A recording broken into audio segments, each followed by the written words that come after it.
നമസ്കാരം. വട്ടമേശ ചർച്ച കണ്ണൂർ രാഷ്ട്രീയത്തിലേക്ക്.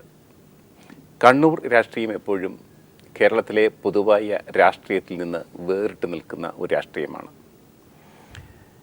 ഇപ്പോൾ പി ജയരാജൻ്റെ അദ്ദേഹം കോടതിയിൽ കീഴടങ്ങി. അദ്ദേഹത്തിനെതിരെ CBI ചുമത്തിയ കുറ്റങ്ങൾ, അദ്ദേഹത്തിനെതിരെ UAPA unlawful activities prevention act ചുമത്തിയ നടപടി കേരള രാഷ്ട്രീയത്തിൽ അത് ഒരു വലിയ ചർച്ചാ വിഷയമായിരിക്കുന്നു.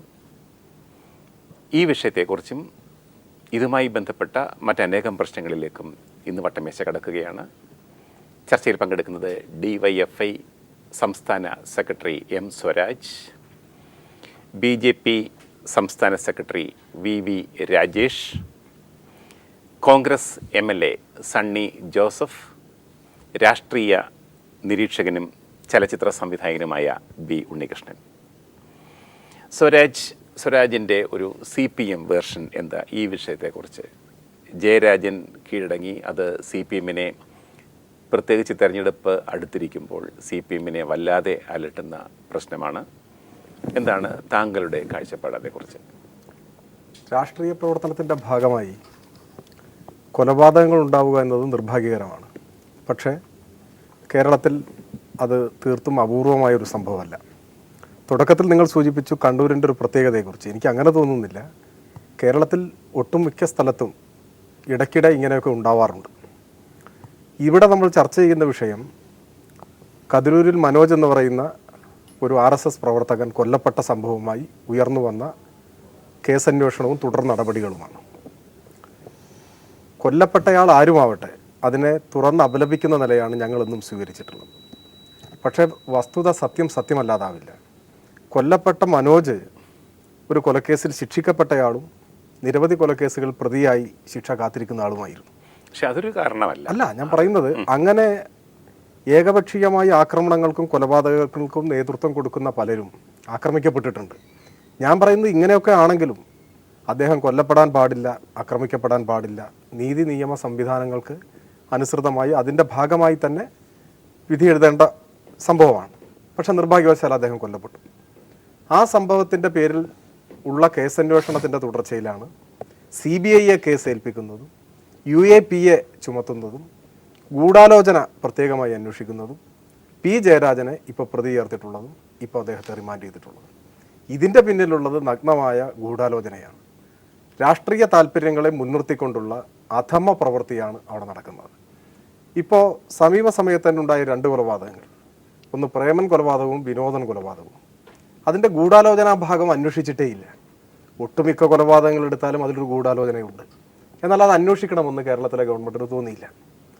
ഇവിടെ UAPA നിയമം അടിസ്ഥാനമാക്കി കേസെടുത്തു. അത് കേരള ഗവൺമെൻറ് ചെയ്തതാണ്, ഇവിടുത്തെ ആഭ്യന്തര വകുപ്പ് ചെയ്തതാണ്. UAPA നിയമം ഉണ്ടാക്കിയത് എന്തിനാണ്? അതിൻ്റെ ഉദ്ദേശമുണ്ട്. അത് രാജ്യത്തിൻ്റെ ഐക്യം, അഖണ്ഡത, പരമാധികാരം, സുരക്ഷിതത്വം. ഇതിന് ഭീഷണി നേരിടുന്ന സമയത്ത് ബോംബാക്രമണം ഉൾപ്പെടെയുള്ള ഭീകരപ്രവർത്തനങ്ങൾ നടക്കുമ്പോൾ ഭീകരപ്രവർത്തകരെ അമർച്ച ചെയ്യാനുള്ള നിയമമാണ് അത്. IPCയിൽ എത്രയോ വകുപ്പുണ്ടായിട്ടും ഈ നിയമം തന്നെ എടുക്കുകയും BJPയും കോൺഗ്രസും തമ്മിലുള്ള ഒരു അഡ്ജസ്റ്റ്മെൻറ്റിൻ്റെ ഭാഗമായി ഇപ്പോൾ മുൻകൂർ ജാമ്യാപേക്ഷ വന്നപ്പോൾ ഇവരുടെ പ്രോസിക്യൂഷൻ DGP ആസിഫ് അലി അതിശക്തമായിട്ട് എതിർത്തു, ജാമ്യം കൊടുക്കാൻ പാടില്ല എന്ന് പറഞ്ഞു. എന്നാൽ സമാന സ്വഭാവമുള്ള പ്രേമൻ വധക്കേസിലും വിനോദൻ വധക്കേസിലും BJP പ്രവർത്തകരായിട്ടുള്ള പ്രതികൾ വന്നപ്പോൾ ജാമ്യം കൊടുക്കാം എന്ന നിലപാട് സ്വീകരിച്ചു. ഇതെല്ലാം വളരെ വ്യക്തമായിട്ടുള്ള കാര്യമാണ്. ഞാൻ സൂചിപ്പിക്കുന്നത് ഇങ്ങനെ ഈ കേസ് കൊണ്ടുവന്നു. ഒറ്റക്കാരിയെ ഇവർ ഉദ്ദേശിക്കുന്നുള്ളൂ. ഇപ്പോൾ 505 ദിവസം ഈ കേസ് അന്വേഷിച്ചു CBI. എന്നിട്ട് തലശ്ശേരി കോടതിയിൽ ജയരാജൻ പ്രതിയല്ല, തെളിവില്ല എന്നാണ് റിപ്പോർട്ട് കൊടുത്തത്. 3 ദിവസം കഴിഞ്ഞപ്പോൾ ജയരാജൻ പ്രതിയായി, തെളിവുണ്ടായി. 212 സാക്ഷികളെ വിസ്തരിച്ചു. ഒരു വാക്കുപോലും ജയരാജനെതിരായി കിട്ടിയതായി പറഞ്ഞിട്ടില്ല. എന്നാൽ 3 ദിവസം കഴിഞ്ഞപ്പോൾ പ്രതിയായി മാറി. ഒറ്റക്കാര്യമേ ഇവർ ഉദ്ദേശിക്കുന്നുള്ളൂ. കോൺഗ്രസും BJPയും. ഞാൻ അങ്ങനെയാണ്, BJPയെക്കുറിച്ച് ഞാൻ വേറെ അവരെ കൂടുതൽ ഭീകരന്മാരാണെന്ന് ഈ ഘട്ടത്തിൽ പറയുന്നില്ല. ഇപ്പോൾ തെരഞ്ഞെടുപ്പിൻ്റെ പ്രചരണ പ്രവർത്തന രംഗത്ത് നിന്ന് P. ജയരാജനെ മാറ്റി നിർത്തണം. അതിനുവേണ്ടിയുള്ള ഒരു ഒത്തുകളിയും ഗൂഢാലോചനയുമാണ്. രാജേഷ്, ഇതൊരു രാഷ്ട്രീയ ഗൂഢാലോചനയുടെ സ്വഭാവം ഉൾക്കൊള്ളുന്നില്ലേ? ഇതൊക്കെ ഒരു പാർട്ടി വക്താവ് പറയുന്നതല്ല, നമ്മൾ പത്രങ്ങളിലൊക്കെ വായിക്കുന്ന കാര്യങ്ങൾ കൂടിയാണ്. സാർ, എനിക്ക് മനസ്സിലാവുന്നില്ല. നമ്മൾ ഗൗരവമായിട്ട് ഇത്തരത്തിലുള്ള പരിപാടി ചർച്ച ചെയ്യുമ്പോൾ യാഥാർത്ഥ്യബോധത്തോടെയാണ്. ഇപ്പോൾ നമുക്ക് എല്ലാവർക്കും രാഷ്ട്രീയമുണ്ട്. മനുഷ്യനെ പച്ചയ്ക്ക് വെട്ടിക്കൊലപ്പെടുത്തിയിട്ട് നിയമ സംവിധാനം അതിൻ്റെ അന്വേഷണമായി മുന്നോട്ട് പോകുമ്പോൾ അത് ഗൂഢാലോചനയാണ്, അത് മറ്റ് ഭീകരപ്രവർത്തനമാണ്, അന്വേഷണം എന്നൊക്കെ പറഞ്ഞ് ഒഴിഞ്ഞു മാറുന്നതിന് പകരം രാഷ്ട്രീയ കൊലപാതകങ്ങൾ അവസാനിപ്പിക്കുവാനുള്ള നടപടിയാണ് നമ്മളെപ്പോലെ ഉത്തരവാദിത്തപ്പെട്ട പ്രവർത്തകർ എടുക്കേണ്ടത്. അത് ഏത് ഭാഗത്തു നിന്ന് വന്നാലും അങ്ങനെയാണ് ചെയ്യേണ്ടത്. ഇവിടെ ഇപ്പോൾ എന്താ സംഭവിച്ചിരിക്കുന്നത്? നമ്മളൊക്കെ തന്നെ എത്രയോ മണിക്കൂറുകൾ ചർച്ച ചെയ്തിട്ടുള്ള കണ്ണൂർ രാഷ്ട്രീയത്തിലെ കൊലപാതകത്തെക്കുറിച്ചാണ്. ഇത് ആദ്യത്തെ പരിപാടിയല്ല. പല വട്ടമേശയിൽ ചർച്ച ചെയ്തിട്ടുണ്ട്, അല്ലാതെ ദൈനംദിന ചാനൽ ചർച്ചകളിൽ വരുന്ന ഏറ്റവും കൂടുതൽ കേരളത്തിൽ ചർച്ച ചെയ്യുന്ന ഒരു വിഷയം കൊലപാതക രാഷ്ട്രീയമാണ്. അത് കണ്ണൂർ ജില്ലയെ ബേസ് ചെയ്തിട്ടാണ്. മറ്റുള്ള ജില്ലയിൽ നടക്കുന്നുണ്ട്, ഒറ്റപ്പെട്ട സംഭവങ്ങൾ നടക്കുന്നു, ഇല്ലെന്ന് പറയുന്നില്ല. കണ്ണൂർ ജില്ലയിൽ ആർക്കാണ് ഏറ്റവും ശക്തിയുള്ള രാഷ്ട്രീയ പാർട്ടി? BJP ആണോ, ഇന്ത്യൻ നാഷണൽ കോൺഗ്രസ് ആണോ, CPM ആണോ? മനസ്സിലാക്കണം. ഇന്ത്യയിലെ മറ്റുള്ള ഭാഗങ്ങൾ മനസ്സിലാക്കണം. അപ്പോൾ ഇവിടെ സംഭവിച്ചിട്ടുള്ളത് കമ്മ്യൂണിസ്റ്റ് പ്രത്യയശാസ്ത്രത്തിൻ്റെ ഒരു അസഹിഷ്ണുതയുണ്ട്. അതായത് അവരുടെ കോട്ടകൊത്തളങ്ങളിൽ മറ്റാരെയും പ്രവർത്തിക്കാൻ അനുവദിക്കില്ല എന്നുള്ള. ഇപ്പോൾ തളിപ്പറമ്പ് മുനിസിപ്പാലിറ്റി ഡിവൈഡ് ചെയ്ത് ആന്തൂർ മുനിസിപ്പാലിറ്റി ആക്കി. നാമനിർദ്ദേശ പത്രിക കൊടുക്കുന്ന ദിവസം പ്രഖ്യാപിക്കുകയാണ് CPMൻ്റെ 8 സ്ഥാനാർത്ഥികൾക്ക് എതിരില്ല. അതിന് നേതൃത്വം കൊടുക്കുന്ന ആരാ? CPIMൻ്റെ സംസ്ഥാന സെക്രട്ടേറിയറ്റ് അംഗം ഗോവിന്ദൻ മാഷിൻ്റെ ഭാര്യ ശ്യാമള ടീച്ചറാണ്. അപ്പോൾ ഒരു മുതിർന്ന നേതാവിൻ്റെ ഭാര്യ തന്നെ നേതൃത്വം കൊടുത്തുകൊണ്ട് എതിർ സ്ഥാനാർത്ഥികൾ നാമനിർദ്ദേശ പത്രിക കൊടുക്കാൻ പറ്റാത്ത അവസ്ഥയാവുന്നു ആന്തൂറിൽ. അതുപോലെ മലപ്പട്ടം പഞ്ചായത്ത് പല പ്രാവശ്യമായി നാമനിർദ്ദേശ പത്രിക കൊടുക്കുന്ന ദിവസം തന്നെ CPMന് എതിരില്ലാതെ ജയിച്ചതായിട്ട് പ്രഖ്യാപിക്കുക. ഇത് സൂചിപ്പിക്കുന്നത് കണ്ണൂർ ജില്ലയിലും CPMന് ശക്തിയുള്ള പല സ്ഥലങ്ങളിലും മറ്റൊരു രാഷ്ട്രീയ പ്രവർത്തനത്തിൻ്റെയും പ്രവർത്തനം ഇവിടെ വേണ്ട എന്ന് പറയുന്ന ഒരു ധാർഷ്ട്യമുണ്ട്. അപ്പോൾ തലമുറ മാറി വരുമ്പോഴേക്കും നിയമ സംവിധാനം അനുസരിക്കുന്ന എല്ലാവരും തന്നെ ഈ ധാർഷ്ട്യം വകുച്ചു കൊടുത്തു എന്ന് വരില്ല. അപ്പോൾ സ്വാഭാവികമായിട്ട് മറ്റുള്ള പ്രസ്ഥാനങ്ങളും പ്രവർത്തിക്കുവാൻ വേണ്ടി ആരംഭിക്കും. അങ്ങനെ ഉണ്ടാകുന്ന അസ്വസ്ഥതകളാണ്, അസഹിഷ്ണുതകളാണ് രാഷ്ട്രീയ കൊലപാതകങ്ങളിൽ ചെന്ന് അവസാനിക്കുന്നത്. അത് ഏറ്റവും കൂടുതൽ ഇരയാകേണ്ടി വന്നിട്ടുള്ളത് BJPയുടെ RSSൻ്റെ പ്രവർത്തകരാണ്. പക്ഷേ ചെയ്യേണ്ടിയിരുന്നത് CPIMൻ്റെ ജില്ലാ സംസ്ഥാന നേതൃത്വങ്ങൾ ഇടപെട്ടുകൊണ്ട് പ്രാദേശിക നേതൃത്വങ്ങൾ ഇത്തരത്തിൽ എന്തെങ്കിലും എടുത്തുചാട്ടങ്ങൾ നടത്തിയാൽ അതിനെ അവസാനിപ്പിക്കുന്നതിന് പകരം നേതൃത്വം തന്നെ ഇതിന് പിന്തുണ കൊടുക്കുന്ന അവസ്ഥ ഉണ്ടായിട്ടുണ്ട്. ഇപ്പോൾ CPMൻ്റെ സജീവ പ്രവർത്തകനായിരുന്ന TP ചന്ദ്രശേഖരൻ നമ്മൾ ഒരുപാട് ചർച്ച ചെയ്തതാണ്. കോൺഗ്രസിൻ്റെ പല പ്രവർത്തകർ, ഇപ്പോൾ മുസ്ലിം ലീഗിൻ്റെ ഫസൽ, അരിയൽ ഷുക്കൂർ, ഇവരൊക്കെ തന്നെ ഈ കൊലക്കത്തിക്ക് വിധേയരായിട്ടുണ്ട്. ഇതാണ് ഇതിലെ യാഥാർത്ഥ്യം. ഇപ്പോൾ മനോജിൻ്റെ കേസ് വന്നത്, ഈ സംഭവം നടന്നു. ഈ സംഭവം നടന്ന സമയത്ത് ഇത് അന്വേഷിച്ച കേരള പോലീസാണ്. കേരള പോലീസ് കേസ് അന്വേഷിക്കുകയും കേരള പോലീസാണ് ഈ കേസിൽ UAPA നിയമം ചുമത്തിയത്. അതിനുശേഷം സ്വാഭാവികമായും കേരള പോലീസ് പല ഭാഗത്തും വന്ന ആവശ്യപ്രകാരം CBI കേസ് ഏൽപ്പിക്കുന്നു. CBI കേസ് അന്വേഷിച്ച് എല്ലാ രേഖകളും കോടതി മുമ്പാകെ ഉണ്ട്. ഇവിടെ നേരത്തെ പറഞ്ഞതിൽ എനിക്ക് വ്യത്യസ്ത അഭിപ്രായമുണ്ട്. ജയരാജനെതിരെ തെളിവില്ല എന്ന് ഒരിടത്തും CBI പറഞ്ഞതായിട്ട് എൻ്റെ അറിവില്ല. കോടതി പല പ്രാവശ്യവും Jayarajan anticipatory bail application move ചെയ്തപ്പോൾ കോടതി ചോദിച്ചു, ജയരാജൻ പ്രതിയാണോ? ജയരാജനെ പ്രതിയാക്കിയിട്ടില്ല, നാളിതുവരെയും പ്രതിയാക്കിയിട്ടില്ല. ഇപ്പോൾ 438 ആപ്ലിക്കേഷൻ മൂവ് ചെയ്യുമ്പോഴേക്കും പലപ്പോഴും കോടതി ഇൻവെസ്റ്റിഗേറ്റിംഗ് ഓഫീസറോട് ചോദിക്കാറുണ്ട്, ഇന്ന ആൾ പ്രതിയാണോ? ഇതുവരെയും പ്രതിയാക്കിയിട്ടില്ല. ദാറ്റ് മീൻസ് നാളെ പ്രതിയാക്കിക്കൂടാ എന്നല്ല. മറ്റൊരു കാര്യമുള്ളത്, ഒരു കേസിൽ ഒരു വ്യക്തിയെ പ്രതിയാക്കുന്നത് അത് ഇൻവെസ്റ്റിഗേറ്റിംഗ് ഓഫീസറുടെ പ്രെറോഗേറ്റീവാണ്. ഒരു പക്ഷേ അവർക്ക് തെളിവുകൾ നേരത്തെ ലഭിച്ചേക്കാം. അവർ ഒരു ആപ്റ്റ് ടൈം അതൊക്കെ അവർ അന്വേഷണ ഉദ്യോഗസ്ഥന് അവരുടേതായ സ്വാതന്ത്ര്യങ്ങളുണ്ട്. മറ്റൊരു കാര്യമുണ്ട്, പിന്നെ CBI ഈ കേസ് ഒരുപാട് ലാഗ് ചെയ്തു എന്നുള്ള അഭിപ്രായമാണ് ഞങ്ങൾക്കുള്ളത്. സംഘടനാപരമായി ഞങ്ങൾക്കുള്ളത് ഒരുപാട് ലാഗ് ചെയ്യുന്നതാണ്. CBI അന്വേഷിച്ച ഈ എല്ലാ വസ്തുതകളും തന്നെ കോടതി മുമ്പാകെ കൊടുത്തിട്ടുണ്ട്. എന്തെങ്കിലും അതിൽ വ്യത്യസ്ത അഭിപ്രായമുണ്ടെങ്കിൽ CPM പോലുള്ള സംഘടനയ്ക്ക് കോടതി മുമ്പാകെ വാദിക്കാം, സെഷൻസ് കോർട്ടിൽ വാദിക്കാം, അവർ ഹൈക്കോടതി വരെ പോയി സുപ്രീം കോർട്ടിൽ പോകാം. ഇവിടെ സ്വരാജ് 2 കേസുകളെ ചൂണ്ടിക്കാണിച്ചു. BJP പ്രവർത്തകർ പ്രതിയായിട്ടുള്ള 2 കേസുകളിൽ UAPA നിയമം ചുമത്തി. ഹൈക്കോടതിയിൽ വന്നപ്പോഴേക്കും ജാമ്യം കൊടുക്കാമെന്ന് വസ്തുതാപരമായിട്ട് പൂർണ്ണമായിട്ടും അത് തെറ്റാണ്. കാരണം ഈ മനോജ് വധത്തെ തുടർന്നുണ്ടായ 2 കേസുകളിൽ BJP പ്രവർത്തകർ പ്രതിയായി. ആ കേസുകൾ UAPA നിയമം ചേർത്തിട്ടുണ്ട്. ഈ കേസുകളിലെ പ്രതികൾ ജയിലിൽ പോയി, അവർ കോടതി മുമ്പാകെ കീഴടങ്ങി റിമാൻഡിൽ പോയി, അതിനുശേഷം റെഗുലർ ബെയിൽ ആപ്ലിക്കേഷൻ മൂവ് ചെയ്ത് ആ ആപ്ലിക്കേഷൻ റൈപ്പായ സമയത്താണ് അവർക്ക് ജാമ്യം കിട്ടിയത്. അല്ലാതെ ചെന്ന ഉടൻ തന്നെ മുൻകൂർ ജാമ്യമോ അല്ലെങ്കിൽ ഹാജരാക്കിയതിൻ്റെ അന്ന് ജാമ്യം കൊടുത്തതല്ല. അത് മറച്ചു വെച്ചുകൊണ്ടാണ് സ്വരാജ് പറഞ്ഞത് BJP പ്രവർത്തകർ പ്രതിയായ കേസ്. അതൊരു സിമ്പതി ക്രിയേറ്റ് ചെയ്യാനുള്ള ഒരു ശ്രമമാണ് നടക്കുന്നത്. മറ്റൊന്ന്, ശ്രീ P ജയരാജനെ തെരഞ്ഞെടുപ്പ് രംഗത്തുനിന്ന് മാറ്റി നിർത്തിക്കൊണ്ട് ഇതൊക്കെ ബാലിശമായിട്ടുള്ള ആർഗ്യുമെൻറ്റുകളായിട്ടാണ് ഞാൻ കാണുന്നത്. കാരണം BJP പോലുള്ള ഒരു രാഷ്ട്രീയ പാർട്ടി, ജയരാജൻ അവിടുത്തെ ജില്ലാ സെക്രട്ടറിയാണ് CPMൻ്റെ. അല്ല, എനിക്ക് മനസ്സിലായത് അദ്ദേഹത്തെ തെരഞ്ഞെടുപ്പ് രംഗത്ത് നിന്ന് മാറ്റി നിർത്തി കഴിഞ്ഞാൽ BJPക്ക് ഉണ്ടാവുന്ന ഗുണം എന്നുള്ള രീതിയിലേക്ക് ഉദ്ദേശിച്ചത്. അദ്ദേഹം പ്രധാനപ്പെട്ട ലീഡറാണ്. നോ, ഒരു വ്യക്തിയെ ജയിലിലിട്ടുകൊണ്ടോ ഒരു വ്യക്തിയെ ഇല്ലായ്മ ചെയ്തുകൊണ്ടോ ഞങ്ങൾക്ക് ജയിക്കാമെന്നോ ഞങ്ങളുടെ പ്രത്യേക അങ്ങനെ ഞങ്ങൾ ചിന്തിക്കുന്നില്ല. ഒരു ജയരാജൻ അല്ല ഇവിടുത്തെ പ്രശ്നം. മാത്രമല്ല ജയരാജൻ എന്ന് പറയുന്ന വ്യക്തി BJP എന്ന പ്രസ്ഥാനത്തിൻ്റെ മുമ്പിൽ ഒരു തടസ്സമേ അല്ല. കണ്ണൂർ ജില്ലയിൽ ആയിരക്കണക്കിന് സ്ഥലങ്ങളിൽ CPMൻ്റെ ശക്തി കേന്ദ്രങ്ങളിൽ മറ്റുള്ള സംഘടനകളെ പ്രവർത്തിക്കാൻ സമ്മതിക്കാത്ത ഉദാഹരണം ഈ അസഹിഷ്ണുത CPM അവസാനിപ്പിച്ചു കഴിഞ്ഞാൽ തീർച്ചയായും കേരളത്തിലെ മുഴുവൻ രാഷ്ട്രീയ കൊലപാതകങ്ങൾ അവസാനിക്കും. സണ്ണി ജോസഫ് എന്താ ഒരു കോൺഗ്രസ്സുകാരൻ, കണ്ണൂർ ജില്ലയിലെ ഒരു കോൺഗ്രസ്സുകാരൻ എന്ന നിലയ്ക്ക് കുറച്ച് കാലമായിട്ട് താങ്കൾ അതിൻ്റെ ഒരു വക്താവും കൂടിയാണ്, കണ്ണൂരിലെ രാഷ്ട്രീയത്തിൻ്റെ ഒരു വക്താവും കൂടിയാണ്, കോൺഗ്രസ് രാഷ്ട്രീയത്തിൽ. കണ്ണൂരിലെ അക്രമ രാഷ്ട്രീയം പ്രത്യേകമായിട്ടില്ല എന്ന് സ്വരാജ് പറഞ്ഞതിനോട് തീർത്തും വിയോജിക്കുകയാണ്. കണ്ണൂരിൻ്റെ ഒരു പ്രത്യേക പൊളിറ്റിക്കൽ കൾച്ചറാണ്. പതിറ്റാണ്ടുകളായിട്ട് അവിടെ അക്രമങ്ങളും കൊലപാതകങ്ങളും ഉണ്ട്. ആദ്യഘട്ടങ്ങളിൽ മാർക്സിസ്റ്റ് പാർട്ടിയും കോൺഗ്രസുമായിരുന്നു അതിലെ കക്ഷികൾ. പിന്നീട് 80കൾ മുതൽ അത് മാർക്സിസ്റ്റ് പാർട്ടിയും BJPയും അതിലെ മുഖ്യ കക്ഷികളായിട്ട്, മാർക്സിസ്റ്റ് പാർട്ടിയും മുഖ്യ കക്ഷികളായിട്ട് TK രാമകൃഷ്ണൻ ആഭ്യന്തരമന്ത്രിയായിരുന്ന കാലത്തെല്ലാം അത് ഏറ്റവും രൂക്ഷമായ കാലഘട്ടമാണ്. പിന്നീടും ആ കൊലപാതകങ്ങൾ ഉണ്ടായിട്ടുണ്ട്. ജയകൃഷ്ണൻ മാസ്റ്ററുടെ കൊലപാതകം, ജയകൃഷ്ണൻ മാസ്റ്റർ കണ്ണൂരിൽ സമാധാന കമ്മിറ്റി അന്ന് അദ്ദേഹം സമാധാന കമ്മിറ്റി യോഗത്തിൽ പങ്കെടുത്ത് സംസാരിച്ചു. ഞാൻ ഈ നാളെ ജീവിച്ചിരിക്കുമോ എന്നെനിക്ക് ആശങ്കയുണ്ട് എന്ന് പറഞ്ഞു തീർന്ന് രണ്ടാമത്തെ ദിവസമാണ് അദ്ദേഹം പഠിപ്പിച്ചുകൊണ്ടിരുന്ന സ്കൂളിൽ കുട്ടികളുടെ മുമ്പിൽ കൊലയപ്പെട്ടത്. സംഘട്ടനങ്ങൾ നമുക്ക് മനസ്സിലാക്കാം, സംഘർഷങ്ങൾ മനസ്സിലാക്കാം, ഏറ്റുമുട്ടലുകൾ മനസ്സിലാക്കാം. ഏറ്റുമുട്ടലുകളിൽ കൊലപാതകങ്ങളോ പരിക്കുകളോ ഉണ്ടാകുന്ന മനസ്സിലാക്കാം. ഇതൊന്നുമല്ല. രാഷ്ട്രീയ നേതാക്കന്മാരുടെ കൊലപാതകങ്ങൾ ആസൂത്രിതമാണ്, പ്രീ പ്ലാൻഡാണ്, കോൾഡ് ബ്ലഡഡ് മർഡറാണ്. അങ്ങനെ കുറേ നേതാക്കന്മാർ കൊലയപ്പെട്ടിട്ടുണ്ട്. അവിടെയെല്ലാം അധികവും പ്രതിസ്ഥാനത്ത് നിൽക്കുന്ന മാർക്സിസ്റ്റ് പാർട്ടിയാണ്. ഇപ്പോൾ TP ചന്ദ്രശേഖരൻ, അരിയിൽ ഷുക്കൂർ, മനോജ്, ജയകൃഷ്ണൻ മാസ്റ്റർ, ഫസൽ വേറൊരു രൂപത്തിലൊരു നേതാവല്ലെങ്കിൽ പോലും അതിന് വേറൊരു ആംഗിളിൽ അതിന് പ്രാധാന്യം വന്നു. ഇവരെല്ലാം കൊല ചെയ്യപ്പെട്ടപ്പോൾ ഈ സമീപകാലത്താണ് ഇൻവെസ്റ്റിഗേറ്റിംഗ് ഏജൻസികൾക്കാണെങ്കിലും ജുഡീഷ്യറിക്കാണെങ്കിലും ജനറൽ പബ്ലിക്കാണെങ്കിലും മാധ്യമങ്ങൾക്കാണെങ്കിലും കൊല ചെയ്യുന്നവരെ മാത്രം പിടിച്ചാൽ പോരാ, കൊല ചെയ്യിക്കുന്നവരെയും പിടിക്കണം. ഈ ഗൂഢാലോചന ഭാഗം, കാരണം ഇന്ത്യൻ ശിക്ഷാ നിയമത്തിൽ 120B അങ്ങനെയുള്ള വകുപ്പുകളൊക്കെ ഉണ്ടെങ്കിൽ പോലും നമ്മളുടെ പഴയകാല കൊലക്കേസുകൾ, അത് രാഷ്ട്രീയ കേസാകട്ടെ മറ്റ് കേസുകളാകട്ടെ എടുത്തു കഴിഞ്ഞാൽ ഈ ഗൂഢാലോചന പോർഷൻ പലപ്പോഴും അന്വേഷിക്കാറില്ല, അതിലൊരു കുറ്റം ചുമത്താറില്ല, ഒരു ചാർജ് ചെയ്യാറില്ല, അതിനെ സംബന്ധിച്ചൊരു വിചാരണയ്ക്ക് വിധേയരാകാറില്ല ബന്ധപ്പെട്ടവർ. അതുകൊണ്ട് കൊല ചെയ്യിക്കാൻ പ്രാപ്തിയുള്ളവർക്ക് കൊല ചെയ്യിക്കാൻ സാധിക്കും.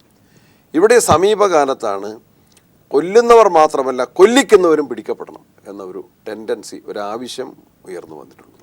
അതിനെ സംബന്ധിച്ച് ഇൻവെസ്റ്റിഗേഷൻ പോയപ്പോൾ പലപ്പോഴും ഈ മാർക്സിസ്റ്റ് പാർട്ടിയെ കേന്ദ്രീകരിച്ചുകൊണ്ട് തന്നെയാണ് അധികം വന്നിട്ടുള്ളത്. അല്ല, ചോദ്യം നമ്മുടെ കണക്കുകളുണ്ടല്ലോ, ഈ കഴിഞ്ഞ 10 വർഷത്തിനുള്ളിൽ അല്ലെങ്കിൽ 80-ന് ശേഷം കൊല്ലപ്പെട്ട CPMകാരുടെ എണ്ണം എത്ര, കോൺഗ്രസ്സുകാരുടെ എണ്ണം എത്ര, BJP RSSകാരുടെ എണ്ണം എത്ര, അതിന് കൃത്യമായ കണക്കില്ലേ ഉണ്ണികൃഷ്ണൻ? എനിക്ക് തോന്നുന്നത് ഇതിനെ ഒരു നമ്പർ ഗെയിമിലേക്ക് ചുരുക്കുന്നത് ഭയങ്കര അത് സുഖമുള്ള കാര്യം മാത്രമല്ല, അങ്ങനെയല്ല നമ്മൾ ചർച്ച ചെയ്യേണ്ടത്. ഇപ്പം നമ്പർ ഗെയിം വരികയാണെങ്കിൽ ഇവർക്ക് എല്ലാവർക്കും അത് പറയാനും അത് സാധൂകരിക്കാനും ഒക്കെയുള്ള ന്യായങ്ങൾ.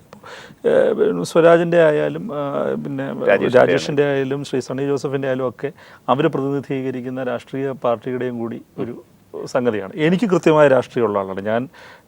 ഒരു ഇടതുപക്ഷ മതനിരപേക്ഷത രാഷ്ട്രീയത്തിൽ വിശ്വസിക്കുന്ന ആളാണ് ഞാൻ. ഇതിനകത്ത് സംസാരിക്കാൻ ഉദ്ദേശിക്കുന്നത്, നേരത്തെ സ്വരാജും രാജേഷും പറഞ്ഞ ഒരു കാര്യം വളരെ ശ്രദ്ധേയമാണ്. അതായത് രാഷ്ട്രീയത്തിൻ്റെ പേരിൽ, രാഷ്ട്രീയ അഭിപ്രായ വ്യത്യാസത്തിൻ്റെ പേരിൽ ഒരാൾ പോലും കൊല ചെയ്യപ്പെടുന്നത് ജനാധിപത്യത്തിനോ ഒരു സിവിലൈസ് സൊസൈറ്റിക്കോ ചേർന്ന കാര്യമല്ല. പക്ഷേ നിർഭാഗ്യവശാൽ അത് നടക്കുന്നു. അതിൽ സ്വരാജിനോട് എനിക്ക് വിയോജിപ്പുണ്ട്. അതിലേറെയും നടക്കുന്നത് കണ്ണൂരാണ് എന്നുള്ളത് ഒരു വസ്തുതയുമാണ്.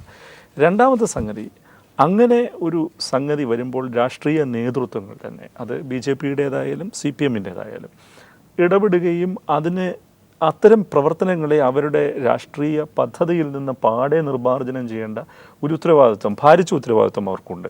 ഈയിടെ RSSൻ്റെ മേധാവി വന്നപ്പോൾ അത്തരത്തിലുള്ള ഒരു ആഹ്വാനം അദ്ദേഹം ചെയ്യുകയും ശ്രീ പിണറായി വിജയൻ അതിനോട് വളരെ പോസിറ്റീവായിട്ട് റെസ്പോണ്ട് ചെയ്യുകയൊക്കെ നമ്മൾ ചെയ്യുന്നത് കണ്ടതാണ്.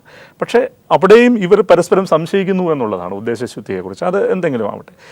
എനിക്ക് പറയാനുള്ളത്, ഈ അൺലോഫുൾ ആക്ട് പ്രിവെൻറ്റീവ് ആ ഒരു UAPA എന്നുള്ള ആക്ട് പ്രിവെൻഷൻ ആക്ട് എന്നുള്ള അതിലെ സെക്ഷൻ 18 ചുമത്തിയിരിക്കുന്നത്, ശ്രീ ജയരാജനെതിരായിട്ട് ചുമത്തിയിരിക്കുന്നത്.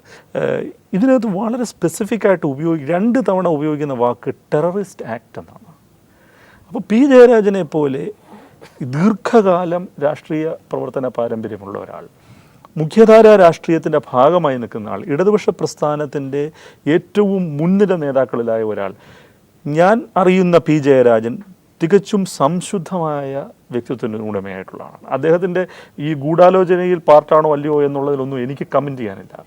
സാന്ത്വന ചികിത്സ പോലെയുള്ള സംഗതികളിൽ വളരെ കൃത്യമായ നിലപാടെടുത്തിട്ടുള്ള ഒരാളാണ് അദ്ദേഹം.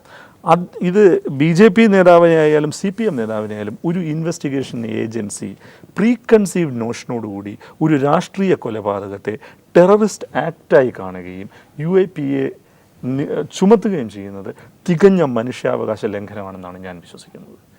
കാരണം ഇവിടെ സൂചിപ്പിച്ച പോലെ ഇത് കേരള പോലീസ് അന്വേഷിച്ചപ്പോഴേ ഈ ആക്ടിനെ അത് RSSകാരുടെയും BJPക്കാരുടെയും മേൽ ചുമത്തിയിട്ടുണ്ടെന്നുള്ളതാണ് ഞാൻ മനസ്സിലാക്കുന്നത്. ഏത് രാഷ്ട്രീയ പ്രവർത്തകനും ഒരു രാഷ്ട്രീയ കൊലപാതകം നടന്നാൽ ഒരു ടെററിസ്റ്റ് ആക്ട് ആണെന്നുള്ള പ്രീ കൺസീവ്ഡ് നോഷനോട് കൂടി അതിനകത്തൊരു കാര്യമുണ്ട് ജേക്കബ്. സെഡിഷൻ എന്ന് വളരെ കൃത്യമായിട്ട് ആ ആക്ടിൽ പറയുന്നുണ്ട്.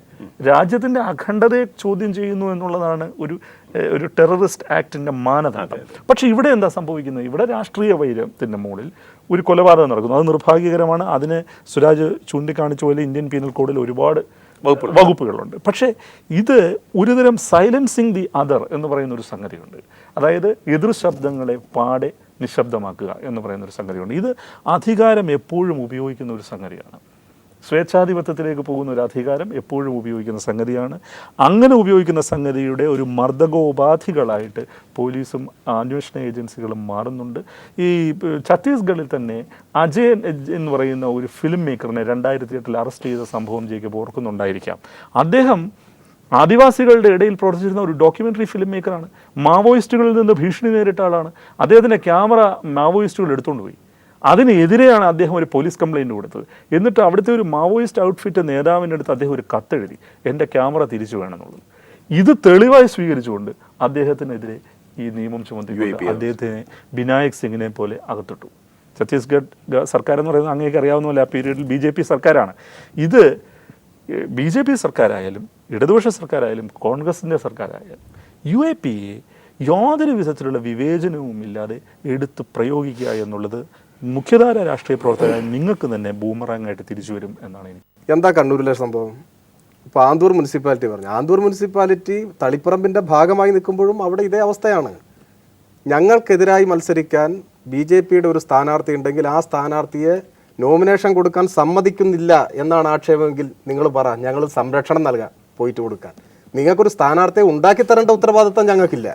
പിന്നെ ആന്തൂർ മാത്രമല്ല, ഈ കേരളത്തിലെ 26 വാർഡ് ഡിവിഷനുകളിൽ ഞങ്ങൾക്കെതിരില്ല. അതിൽ പല ജില്ലയും വരും.